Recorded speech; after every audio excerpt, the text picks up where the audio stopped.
सत्वशी, साहसी या राजा कहानी का उत्तर विक्रम से पाकर बेताल पुनः गायब हो गया। पहले की तरह राजा विक्रमादित्य फिर उस शिंशपा के वृक्ष के पास जा पहुंचा।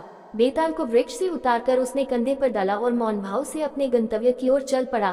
कुछ आगे चलने पर बेताल ने फिर मौन भंग किया और राजा से बोला, राजन, उस योगी के कारण तुम सचमुच बहुत परिश्रम कर रहे हो। तुम्हारे परिश्रम की थकान मिटाने के लिए मैं तुम्हें एक और कथा सुनाता हूँ, किंतु शर्त वही रहेगी, कहानी सुनाते समय मौन ही रहना, अन्यथा मैं फिर इसी स्थान पर लौट आऊंगा। राजा की सहमति पर बेताल ने फिर एक कथा सुनाई जिसका नाम है तीन चतुर पुरुष। अंगदेश में वृक्षघट नाम का एक ग्राम था जो ब्राह्मणों को दान में मिला था।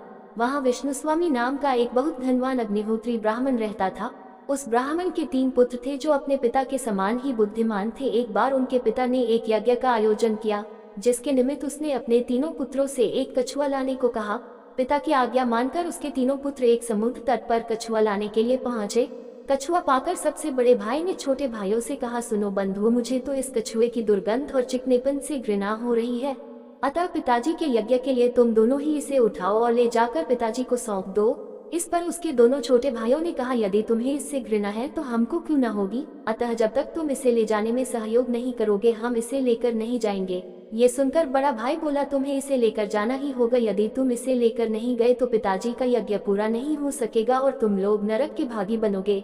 बड़े भाई के मुख से यह बात सुनकर उसके दोनों छोटे भाई हंसे और बोले, भैया तुम हमें धर्म का ज्ञान कराते हो, इस अवस्था में जो हमारा धर्म है तुम्हारा भी तो वही है। छोटे भाइयों की बात सुनकर बड़ा भाई कुछ क्रोध हो गया और बोला, तुम लोग मेरी दक्षता नहीं जानते, इसलिए मैं किसी घृणित वस्तु को नहीं छू सकता। इस पर मंझला भाई बोला, दक्षता की बात क्या करते हो, मैं भी कुछ कम नहीं, मैं तुमसे अधिक दक्ष हूँ। तब बड़े भाई ने कहा, यदि ऐसी बात है तो हम में से सबसे छोटा इस कछुए को लेकर चले।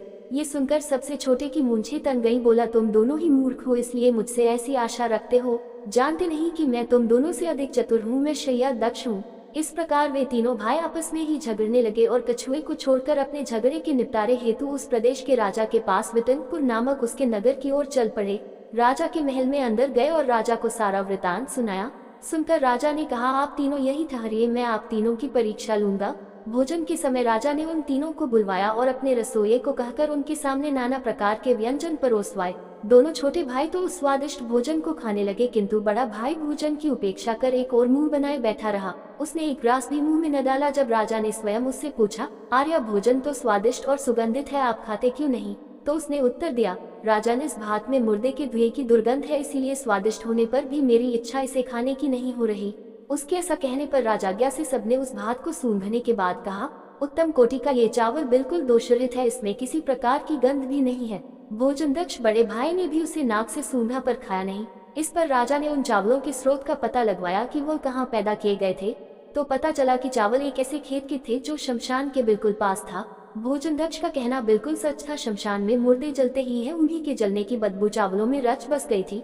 राजा भोजन दक्ष की योग्यता को मान गया। उसने अपने रसोइया को दूसरा भोजन बनाकर लाने का आदेश दिया। भोजन के उपरांत राजा ने उन तीनों को अलग अलग कमरों में भेज दिया। फिर उसने नगर की एक गणिका को बुलवा भेजा। उस सर्वांग सुंदरी को अच्छी तरह सजा संवार कर राजा ने उस दूसरे नारी दक्ष ब्राह्मण के पास भेजा। पूर्णिमा के समान मुख वाली और काम को जगाने वाली वह स्त्री राजा के अनुचरों के साथ उस नारी दक्ष के शयन गृह में गई। ज्यों ही वह गृह में प्रविष्ट हुई, उसकी कांति से कमरा दमक उठा, किंतु उस नारी दक्ष को मूर्छा सी आने लगी। उसने अपनी नाक दबा ली और राजा के अनुचरों से कहा, इसे यहाँ से ले जाओ, नहीं तो मैं मर जाऊंगा, क्योंकि इसके भीतर से बकरी की दुर्गंध आ रही है। उसकी यह बातें सुनकर राजा के अनुचर उस घबराई हुई गणिका को राजा के पास ले गए और उससे सारा वृतांत कह सुनाया। राजा ने तत्काल ही नारी दक्ष को बुलवाकर कहा, इस गणिका ने चंदन कपूर आदि उत्तम सुगंधियां लगा रखी हैं, जिनकी सुगंध चारों ओर फैल रही है। ये सजी संवरी है, फिर भला इसके शरीर से बकरी की गंध कैसे आ सकती है? राजा के ऐसा कहने पर भी जब नारी दक्ष ने यह बात नहीं मानी तो राजा सोच में पड़ गया। युक्ति पूर्वक उस गणिका से पूछताछ करने पर मालूम हुआ कि बचपन में उसकी माता तथा भाई के मर जाने पर उसे बकरी का दूध पिलाकर पाला गया था। तब राजा नारी दक्ष की चतुराई पर बहुत विस्मित हुआ और उसकी प्रशंसा की। अनंतर उसने तीसरे ब्राह्मण को, जो शैयादक्ष था, उसकी इच्छा के अनुसार शैया दी। उस पलंग पर 7 गद्दे बिछे हुए थे। बहुमूल्य कक्ष में वह शैयादक्ष पलंग पर सोया, जिस पर धुली हुई और मुलायम चादर बिछी हुई थी। अभी रात आधी ही बीती थी कि वह नींद से जाग उठा और हाथ से बगल को दबाए हुए पीड़ा से कराहने लगा। राजा के जो अनुचर वहां थे, उन्होंने देखा कि उसके शरीर में केश का एक गहरा और कठोर दाग बन गया है। अनुचर ने जब राजा से जाकर यह बात कही तो उसने कहा, तुम लोग जाकर देखो कि गद्दों के नीचे कुछ है या नहीं। उन लोगों ने एक एक गद्दे के नीचे देखा तो सबसे अंतिम गद्दे के नीचे पलंग पर एक केश पड़ा मिला। उसे लाकर जब राजा को दिखलाया गया तो साथ आए शयादक्ष के अन्न पर वैसा ही निशान देखकर राजा को विस्मय हुआ। राजा ये सोचकर बहुत देर तक आश्चर्य करता रहा कि 7 गद्दों के नीचे उसे केश का दाग शयादक्ष के शरीर पर कैसे पड़ गया।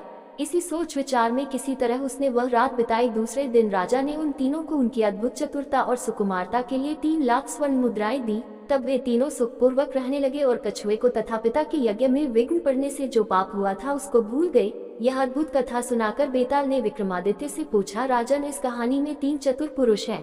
पहले कहे गए मेरे शाप को याद करते हुए अब तुम ये बताओ कि उन तीनों भोजन दक्ष, नारी दक्ष और शय्यादक्ष में से कौन अधिक चतुर था। ये सुनते ही राजा ने बेताल को उत्तर दिया, बेताल, मैंने 3 चतुर पुरुष नामक ये कथा भली भांति सुनी है।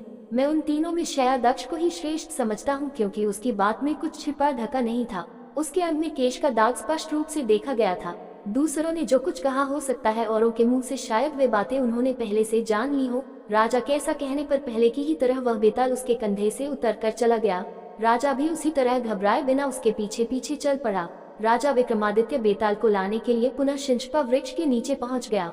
उसने बेताल को उतारकर अपने कंधे पर डाला और चलना शुरू किया। बेताल ने राजा विक्रम को फिर से यह कहानी सुनानी शुरू की, राजकुमारी अनंगरती की कहानी। दोस्तों, अगर आपको ये कहानी पसंद आई है तो वीडियो को लाइक करें, शेयर करें और चैनल को सब्सक्राइब जरूर करें ताकि ऐसी ही कहानी आपको आगे भी मिलती रहे। तो फिर मिलते हैं बेताल 25 की अगली कहानी में। जय हिंद।